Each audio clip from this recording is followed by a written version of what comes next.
In case of Lloyd's mirror experiment, एक screen के ऊपर इंटरफेरेंस पैटर्न बनाने के लिए एक सोर्स या सिंगल स्लिट और एक प्लेन मिरर का इस्तेमाल किया। प्लेन मिरर से डी हाइट पे ये सोर्स रखा गया है। जैसा प्लेन मिरर तो इस सोर्स का भी इमेज नीचे बना देगा। तो एक सोर्स है लेकिन दो सोर्स, हमें यहाँ पे दो सोर्स का काम हो जाएगा। और कैसे इंटरफेरेंस होता है वो आपको यहाँ पे सीखना है। ये एक सोर्स है। एक्चुअली सोर्स से लाइट तो हर जगह पे जाएगी, मिरर के हर हिस्से पे जाएगी। तो हम लोगों ने दो पॉइंट लिया है, मिरर का left most and and right most point. तो लाइट रे यहाँ से आया, लॉ ऑफ रिफ्लेक्शन के अकॉर्डिंग सेम एंगल पे रिफ्लेक्ट हो जाएगा। सिमिलरली यहाँ से आया, सेम एंगल पे रिफ्लेक्ट हो जाएगा। तो हम लोग देख सकते हैं ये सोर्स एस है, मिरर ने उसका इमेज यहाँ बना दिया सेम डिस्टेंस पे एस डैश पे। तो पॉइंट ए पे भी सोर्स से तो डायरेक्ट लाइट भी जाएगा, पॉइंट बी पे भी यहाँ से डायरेक्ट लाइट भी जाएगा। तो इस स्क्रीन के हर पॉइंट पे ऐसा होगा, सोर्स से direct light is approaching every point of the screen, और दूसरा यहाँ से रिफ्लेक्ट होके हर जगह, मैंने एक्सट्रीम पॉइंट्स लिया है, मिरर के हर हिस्से पे हो रहा होगा। यहाँ से लाइट रे यहाँ आएगा, यहाँ जाएगा, यहाँ आएगा, यहाँ जाएगा, लेकिन बी के नीचे नहीं जाएगा रिफ्लेक्ट, क्योंकि ये लास्ट एंड मैंने ले लिया। और एक यहाँ ले लिया, यहाँ से लाइट रे आया, यहाँ चला गया, इसके ऊपर नहीं जाएगा। इसी रीजन में सारा रिफ्लेक्टेड लाइट आएगा। तो इंटरफेरेंस कराने के लिए हम लोग को दो लाइट चाहिए। यहाँ मिल रहा है एक डायरेक्ट लाइट और दूसरा रिफ्लेक्टेड लाइट। इन दोनों के बीच में स्क्रीन तक जाते जाते इंटरफेरेंस होता है। सिमिलरली हर पॉइंट पे ए और बी के बीच में, ए और बी के बीच में जितने भी पॉइंट्स हैं वहां पे दो दो लाइट वेव पहुंच रहा है। एक डायरेक्टली, यहाँ से एक डायरेक्ट पहुंचेगा और दूसरा रिफ्लेक्ट होकर पहुंचेगा, दोनों में इंटरफेरेंस होगा। तो इसलिए ए और बी के बीच में we will get fringe pattern. जो फ्रिंज पैटर्न मिलेगा वो इन्हीं दोनों पॉइंट्स के बीच में मिलेगा। So we will be getting fringe pattern in this region only, A और बी के बीच में। तो उसको भी हम लोग यंग्स डबल स्लिट एक्सपेरिमेंट के जैसा ट्रीट कर सकते हैं कि एक प्लेन मिरर और एक सोर्स का इस्तेमाल करके we can get fringe pattern on the screen. Fringe pattern can be seen between points A and B। ये प्लेन मिरर।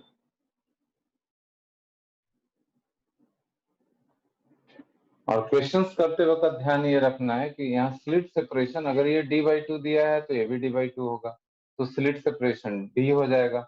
अगर मैंने ये d ले लिया और तो ये भी d होगा, तो स्लिट सेपरेशन यहाँ 2d हो गया। तो फ्रिंज विड्थ इस केस में जो होगा, fringe width beta equal lambda into capital D/D होता है। तो स्लिट सेपरेशन यहाँ 2d हो गया। तो इस बात का ध्यान रखना है कि ये कितना डिस्टेंस दे रखा है, उसका डबल करना पड़ेगा स्लिट सेपरेशन के। तो फ्रिंज विड्थ फॉर्मूला तो वही है, सिर्फ केयरफुल रहना है कि क्या वैल्यू दिया है उसके हिसाब से हम लोग फ्रिंज विड्थ लिखें। कैपिटल डी ये जो स्लिट का प्लेन है और स्क्रीन है, यहाँ से यहाँ तक का डिस्टेंस कैपिटल डी है, वही यहाँ पे आ रहा है। जैसे यंग डबल स्लिट एक्सपेरिमेंट में होता था, बिल्कुल सिमिलर होता है। Due to rigid and reflection by plane mirror, phase change equals pi, and this is equivalent to lambda/2. Phase change pi, so path difference created lambda/2. This is path difference.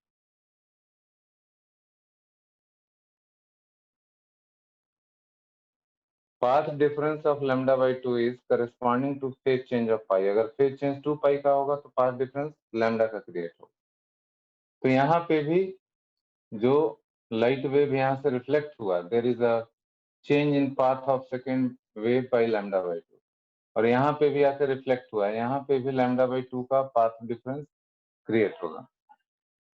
Phase पाई का create होगा और path difference, ये सबको idea है कि phase पाई का अगर create हो रहा है तो पाथ डिफरेंस में λ/2 का फर्क आ जाएगा।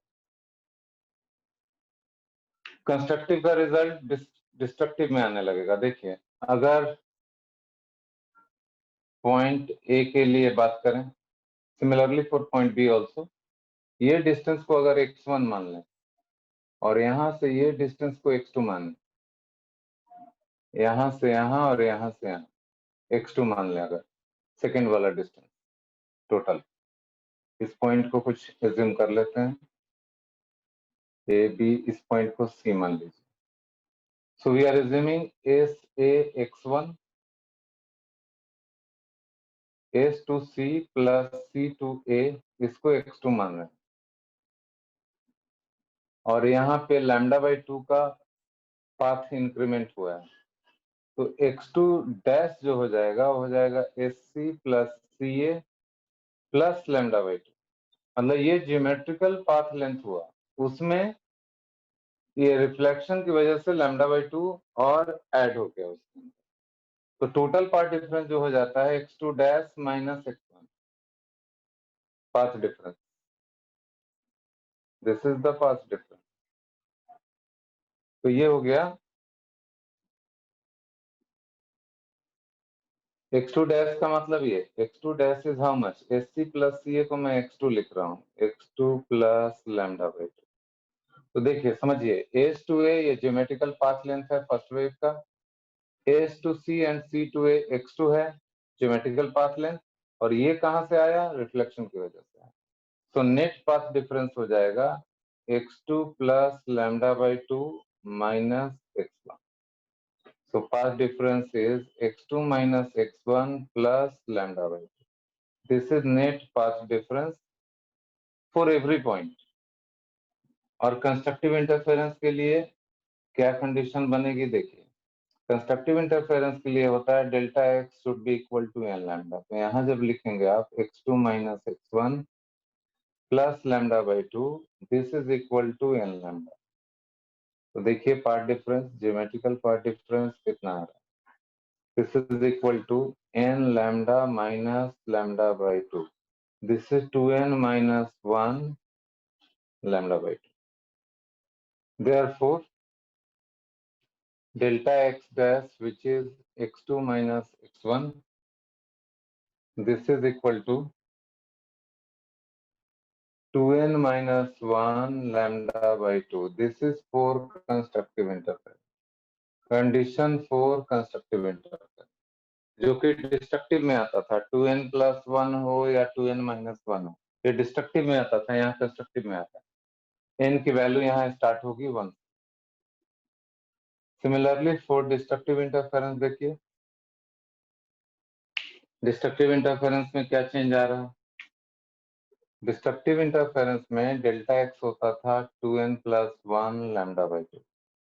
अभी क्या हो जाएगा, देखिए x2 minus x1 plus λ/2, this is equal to 2n plus 1 λ/2। λ/2 is cancelled, so delta x dash equals, now we are getting n into lambda। दोनों रिजल्ट इंटरचेंज हो जाता है। तो जब आप क्वेश्चन सॉल्व करेंगे तो इस बात का ध्यान रखना है कि कहीं पे मैक्सिमा और कहाँ पे मिनिमा की बात हो रही है। अकॉर्डिंगली वहां पे 2n माइनस 1 λ/2 यूज करना है कि n लैम्डा यूज करना है, वो डिसाइड करना है।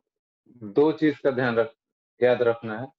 फ्रेस्नेल बाइप्रिज्म एक्सपेरिमेंट में थिन प्रिज्म का इस्तेमाल किया जाता है। एंगल ऑफ प्रिज्म जो है बहुत छोटा रहता है, 1 डिग्री से भी छोटा, और इसमें भी एक ही सोर्स यूज करना पड़ता है, और प्रिज्म जो है 2 सोर्स क्रिएट कर देगा, जो कि 2 स्लिट का काम करेगा। और फ्रिंज पैटर्न स्क्रीन पे हम लोग एक सोर्स और एक बाइप्रिज्म की मदद से क्रिएट करते हैं। आप सभी लोग ध्यान दीजिए, सोर्स से चलने वाला लाइट रे बेस की तरफ टर्न हो गया, यहाँ से भी सोर्स से चलने वाला लाइट रे बेस की तरफ टर्न हो गया, क्योंकि दोनों प्रिज्म का बेस इस लाइन के पास है। तो light ray, if this light ray is appearing to come from this point, this light ray is appearing to come from this point, तो इसी सोर्स का दो इमेज बन जाता है यहाँ पे, एक S1 और एक S2। यही समझिए कि दो स्लिट हो गए। ये लाइट रे फिर प्रिज्म से रिफ्रैक्ट होने के बाद यहीं से आता हुआ दिखेगा, देखिए दिस वन आल्सो।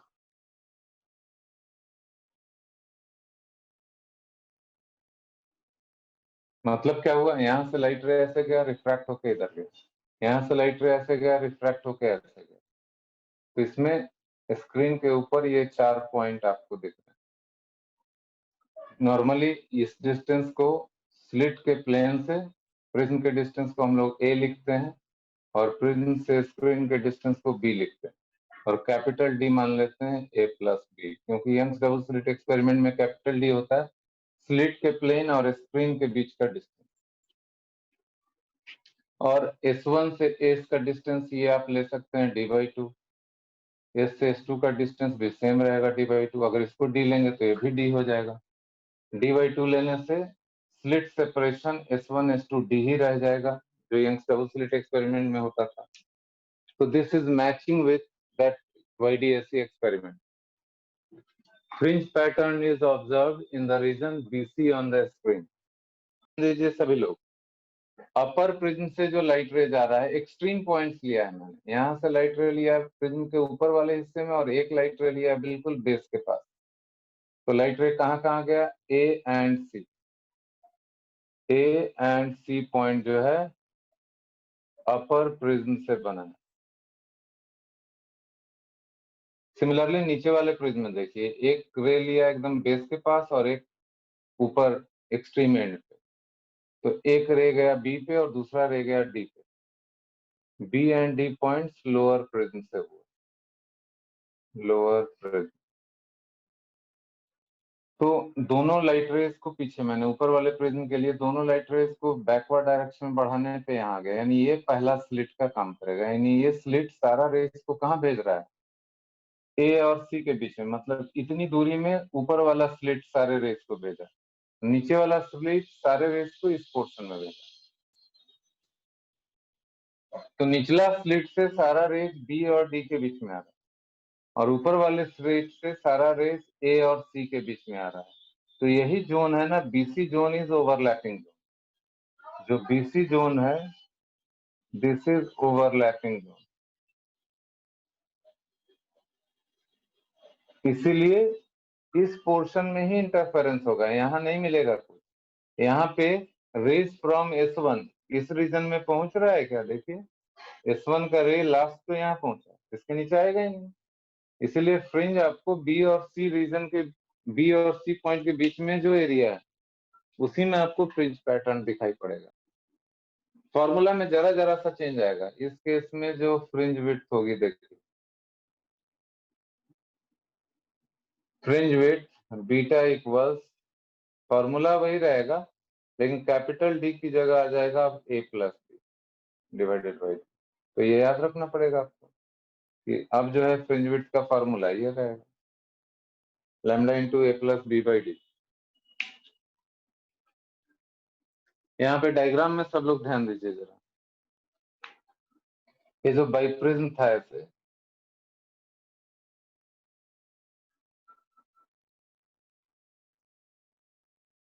यहाँ पे सोर्स रखा था और ये ऐसे चला गया।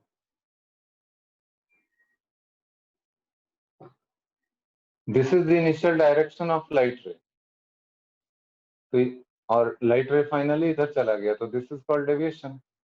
इनिशियल डायरेक्शन ऑफ लाइट रे से प्रिज्म ने कितना लाइट रे को टर्न किया, that is called deviation. This is deviation. In this diagram देखिए आप, in this diagram this is the deviation.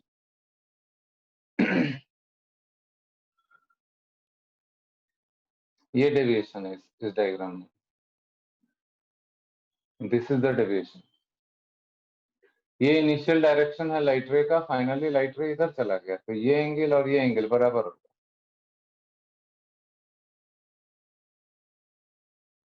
ये डेल्टा मैंने लिखा है, ये भी डेल्टा होगा, जैसे ये डेल्टा, यहाँ क्लियर दिखेगा। यहाँ डायग्राम थोड़ा छोटा हो गया है डेल्टा। तो आप देखिए इसको मैं सॉलिड लाइन करके दिखा रहा हूँ, देखिए। यू सी दिस डायग्राम, ये है डेविएशन डेल्टा, ये है d/2 और यहां से यहां तक का नियरली a, क्योंकि थिन प्रिज्म है ये। तो उसी डायग्राम को यहाँ अगर क्रिएट किया जाए तो देखिए क्या है, यहाँ पे है S1, ये डिस्टेंस है d/2 और यहाँ से यहाँ तक ये डिस्टेंस है a। तो ऐसा आप लोगों ने पढ़ा हुआ है कि ये अगर थीटा है, ये l है और ये r है, तो थीटा इक्वल्स l/r। तो deviation you can easily calculate, deviation is d/2 divided by radius is a, because these are very closer, S1 S2 ये सब क्लोज रहता है। तो ये डिस्टेंस अलग नहीं होता है, अप्रोक्सीमेटली इक्वल ही रहता है। तो d equals 2a times delta, तो slit separation is 2a times thin prism से डेविएशन होता है μ-1 into a, where a is angle of this prism। Thin prism कितना डेविएशन क्रिएट करता है, μ-1 into a, प्रिज्म में पढ़ चुके हैं। तो आप ये देखिए इस फॉर्मूले में a हो गया यहाँ से यहाँ का डिस्टेंस, रिफ्रैक्टिव इंडेक्स प्रिज्म का पता होगा, एंगल ऑफ प्रिज्म पता होगा। तो this all values are very accurately known. इसकी मदद से हम लोग स्लिट सेपरेशन बिल्कुल भी क्लैरिटी के साथ कैलकुलेट कर। देखिए ये d/2, ये भी d/2, और जब लेंस से लाइट रेज पास होगी, प्रिज्म से जाने वाला लाइट रे अगेन कन्वेक्स लेंस से जब पास होगी, तो इन दोनों का इमेज बन जाएगा इस स्क्रीन पे, इन्वर्टेड इमेज। तो ये डिस्टेंस आप मान लीजिए कि d1। देन हम लोग लेंस का पोजीशन चेंज कर देते थे डिस्प्लेसमेंट मेथड में, और फिर से इसी दोनों सोर्सेस का इमेज आपको कहीं और दिखेगा। देखिए S2 double dash, S1 double dash. This time ये डिस्टेंस मान लिया जाए कि d2 है। तो आप लोगों को रिजल्ट इसका पता है कि therefore slit separation d equals √d1 d2। तो d1 मेजर कर लेंगे स्क्रीन के ऊपर, d2 मेजर कर लेंगे स्क्रीन के ऊपर, d इक्वल्स √d1 d2। इससे हम लोग को exact value, accurate value of slit separation पता चल जाएगा।